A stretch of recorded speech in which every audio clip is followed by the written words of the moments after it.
ನಮಸ್ಕಾರ ಗೆಳೆಯರೇ, ಇವತ್ತು ನಾನು ಒಂದು ವಿಚಾರ ಹೇಳ್ತೀನಿ ಕೇಳಿ. ನಾವೆಲ್ಲ ದಿನಕ್ಕೆ 8ರಿಂದ 10 ಗಂಟೆ ಆಫೀಸಲ್ಲಿ ಕೆಲಸ ಮಾಡ್ತೀವಿ. ವಾರಕ್ಕೆ 6 ದಿನ ದುಡಿತೀವಿ. ಆದರೂ ತಿಂಗಳ ಕೊನೆಯಲ್ಲಿ ನಮ್ಮ ಕೈಗೆ ಬರೋ ಸಂಬಳನೇ ಸಾಲಲ್ಲ ಅಂತ ನಾವು ಅದರಲ್ಲೂ ಕೂಡ ಬೇಜಾರು ಮಾಡ್ಕೊಂಡಿರ್ತೀವಿ. ಆದರೆ ಈ ವಿಚಿತ್ರ ಪ್ರಪಂಚದಲ್ಲಿ ಒಂದು ವಿಚಿತ್ರ ಕೆಲಸ ಇದೆ. ಆ ಕೆಲಸ ಮಾಡೋದು ವರ್ಷಕ್ಕೆ ಬರೀ 2 ದಿನ.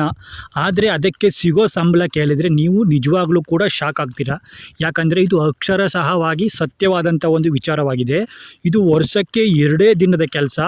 ಅದು 1 ಕೋಟಿ ರೂಪಾಯಿಗೂ ಹೆಚ್ಚು ಸಂಬಳ ಸಿಗುತ್ತಂತೆ. ಆ ವ್ಯಕ್ತಿಗೆ 2 ದಿನದ ಕೆಲಸ ವರ್ಷಕ್ಕೆ 1 ಕೋಟಿಗೂ ಹೆಚ್ಚು ಸಂಬಳ ಸಿಗುತ್ತಂತೆ. ಏನಪ್ಪ ನಮಗೆಲ್ಲ ಸುಳ್ಳು ಹೇಳ್ತಿದ್ದೀರಾ ಅಂತ ನೀವು ಅನ್ಕೋಬಹುದು. ಆದರೆ ಇದು 100ಕ್ಕೆ 100 ಸತ್ಯ. ಅಮೇರಿಕಾದಂತಹ ದೇಶಗಳಲ್ಲಿ ಇಂಥ ಕೆಲಸಗಳು ಇವೆ.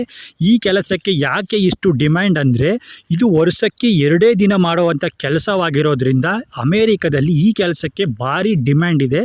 ಸೊ ಆ 2 ದಿನ ಅವರು ಏನು ಕೆಲಸ ಮಾಡ್ತಾರೆ, ಆ ಕೆಲಸ ಯಾವ ರೀತಿ ಇರುತ್ತೆ, ಆ 2 ದಿನ ಕೆಲಸ ಎಲ್ಲಿರುತ್ತಪ್ಪ ಅಂದರೆ, ಅಮೇರಿಕಾದಲ್ಲಿ ಈ ಕೆಲಸಕ್ಕೆ ಇಂಗ್ಲೀಷಲ್ಲಿ ಟವರ್ ಲ್ಯಾಂಟರ್ ಚೇಂಜರ್ ಅಥವಾ ಟವರ್ ಕ್ಲೈಂಬರ್ ಅಂತ ಕರೀತಾರೆ. ಸೊ ಅಂದರೆ ಎತ್ತರದ ಟವರ್ಗಳ ಮೇಲೆ ಹತ್ತಿ ಅದರ ತುದಿಯಲ್ಲಿರುವ ಬಲ್ಬ್ ಅಥವಾ ಲೈಟ್ ಬದಲಾಯಿಸೋ ಕೆಲಸ ಅಂತ ಇದು. ಅಂದರೆ ಟವರ್ಗಳ ಮೇಲೆ ಹತ್ತಿ ಎತ್ತರವಾಗಿರ್ತಕ್ಕಂಥ ಟವರ್ ಮೇಲೆ ಬಲ್ಬ್ ಅಥವಾ ಲೈಟ್ಗಳನ್ನು ಬದಲಾಯಿಸೋದು. 2 ದಿನದ ಕೆಲಸ ವರ್ಷದಲ್ಲಿ ಇದರಲ್ಲಿ. ಅಂದರೆ ಈ ಟವರ್ಗಳ ಮೇಲೆ ಇರೋ ಲೈಟ್ಗಳು ವರ್ಷ ಪೂರ್ತಿ ಉರಿಯುತ್ತವೆ. ಆದರೆ ಇವುಗಳ ಬಾಳಿಕೆ ಬರುತ್ತಾ ಕಡಿಮೆ ಆಗುತ್ತೆ. ಹಾಗಾಗಿ ವರ್ಷಕ್ಕೆ 2 ಬಾರಿ ಈ ಬಲ್ಬ್ಗಳನ್ನು ಬದಲಾಯಿಸಲೇಬೇಕಂತೆ. ಸೊ ಅಂಥ ಒಂದು ಪವರ್ಫುಲ್ ಬಲ್ಬ್ಗಳಾದರೂ ಕೂಡ ವರ್ಷಕ್ಕೆ 2 ಬಾರಿ ಇದನ್ನು ಬದಲಾಯಿಸಬೇಕಾಗುತ್ತೆ.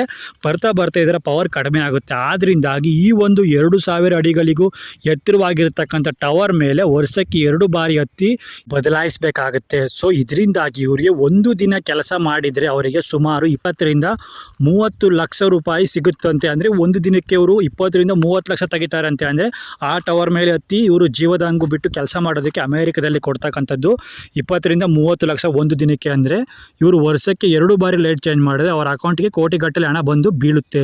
ಉಳಿದ 363 ದಿನ ಅವರು ಆರಾಮಾಗಿ ಇರ್ಬೋದಂತೆ. 2 ದಿನ ಜೀವನದ ಆಸೆ ಬಿಟ್ಟರೆ 1 ಕೋಟಿಗೂ ಅಧಿಕವಾಗಿ ಸಂಪಾದನೆ ಮಾಡಿ ಇನ್ನು 363 ದಿನ ಆರಾಮಾಗಿ ಇರ್ಬೋದಂತೆ.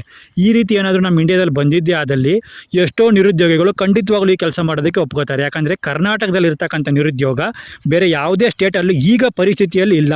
ಸೊ ಇಂಥ ಒಂದು ಅವಕಾಶ ಏನಾದರೂ ನಮ್ಮ ಭಾರತಕ್ಕೆ ಬಂದರೆ ಸಾಕಷ್ಟು ನಮ್ಮ ಭಾರತದಲ್ಲಿ ಇರ್ತಕ್ಕಂಥ ನಿರುದ್ಯೋಗಿಗಳು ಖಂಡಿತವಾಗ್ಲೂ ಜೀವದ ಮೇಲೆ ಈಗಾಗಲೇ ಆಸೆ ಬಿಟ್ಬಿಟ್ಟಿದ್ದಾರೆ. ಸೊ ಈ ಒಂದು ಕೆಲಸವನ್ನು ಖಂಡಿತವಾಗ್ಲೂ ಮಾಡೇ ಮಾಡ್ತಾರೆ. ಇದು ಅಮೇರಿಕಾದಲ್ಲಿರ್ತಕ್ಕಂಥ ಒಂದು ಪ್ರತಿಷ್ಠಿತವಾದ ಸಂಬಳ ಸಿಗ್ತಕ್ಕಂಥ ಒಂದು ಕೆಲಸ. ಆದರೆ ಭಾರತದ ಒಂದು ಜೀವನ ಶೈಲಿಯನ್ನು ತೆಗೆದುಕೊಂಡ್ರೆ ಖಂಡಿತವಾಗ್ಲೂ ಈ ಕೆಲಸನ ಯಾರಾದರೂ ಮಾಡೋದಕ್ಕೆ ಒಪ್ಕೋತಾರೆ. ಯಾಕಂದರೆ ಜೀವನದ ಪರಿಸ್ಥಿತಿ ಭಾರತದಲ್ಲಿ ಆ ರೀತಿ ಇದೆ. ಅದೇ ರೀತಿಯಾಗಿ ಕರ್ನಾಟಕದಲ್ಲಿ ಇತ್ತೀಚೆಗಂತೂ ನಿರುದ್ಯೋಗ ಸಮಸ್ಯೆ ಜಾಸ್ತಿ ಆಗಿದೆ. ಈ ಒಂದು ಎಲ್ಲ ಸಮಸ್ಯೆಗಳಿಂದ ನಮ್ಮ ನಿರುದ್ಯೋಗಿಗಳು, ಹಾಗೆ ನಮ್ಮ ಉದ್ಯೋಗವನ್ನು ವಂಚನೆ ಆಗಿರೋರು ಮತ್ತು ಎಜುಕೇಷನನ್ನು ಮಾಡಿ ಯಾವುದೇ ರೀತಿಯಲ್ಲೂ ಗೌರ್ಮೆಂಟ್ ಕೆಲಸ ಸಿಗದೇ ಇರೋರು ಖಂಡಿತವಾಗಲೂ ಈ ರೀತಿಯ ಒಂದು ಕೆಲಸಗಳನ್ನು ಪಾಚಿ ಅಪ್ಕೋತಾರೆ ಅಂತ ನಾನು ಹೇಳ್ತೀನಿ. ಸೊ ಈ ಒಂದು ಕೆಲಸವನ್ನು ಅಮೇರಿಕಾದಲ್ಲಿ ಮಾಡಬೇಕು ಅಂದರೆ ಅಲ್ಲಿಯ ಜನಕ್ಕೆ ಗಟ್ಟಿ ಗುಂಡಿಗೇರಬೇಕು, ಜೀವದ ಮೇಲೆ ಆಸೆಯನ್ನು ಬಿಟ್ಟಿರಬೇಕಂತೆ. ಇದಕ್ಕೆ ಡಿಮ್ಯಾಂಡ್ ಅನ್ನೋದಕ್ಕಿಂತ ಹೆಚ್ಚಾಗಿ ಎಷ್ಟೋ ಜನ ಈ ಕೆಲಸ ಮಾಡೋದಕ್ಕೆ ಹಿಂಜರಿತಾರಂತೆ. ಈ ಕೆಲಸ ಮಾಡೋದ್ರಲ್ಲಿ ಎಷ್ಟೋ ಸಾವು ನೋವುಗಳು ಕೂಡ ಸಂಭವಿಸಿದವಂತೆ. ಅಂದರೆ ಎಷ್ಟೋ ಜನ ಪ್ರಾಣವನ್ನೇ ಕಳ್ಕೊಂಡಿದ್ದಾರಂತೆ ಅಮೇರಿಕಾದಲ್ಲಿ. ಸೊ ಇಂಥ ಒಂದು ಕೆಲಸವನ್ನು ಮಾಡಿದರೆ ವರ್ಷದ 2 ದಿನ ಸಂಪಾದನೆ ಮಾಡಿ ಲೈಫ್ ಲಾಂಗ್ ಆರಾಮಾಗಿ ಈ ಒಂದು ಕೆಲಸವನ್ನು ಮಾಡೋರು ಇರ್ತಾರಂತೆ. ಸೊ ಈ ಮಾಹಿತಿ ನಿಮಗೆ ಇಷ್ಟ ಆಗಿದ್ದರೆ ಲೈಕ್ ಮಾಡಿ, ಶೇರ್ ಮಾಡಿ, ಹಾಗೆ ಸಬ್ಸ್ಕ್ರೈಬ್ ಮಾಡ್ಕೊಳ್ಳಿ ಅಂತ ಹೇಳ್ತಾ ಮತ್ತೆ ಮುಂದಿನ ವಿಡಿಯೋದಲ್ಲಿ ಸಿಗೋವರೆಗೂ ಎಲ್ರಿಗೂ ಧನ್ಯವಾದಗಳು.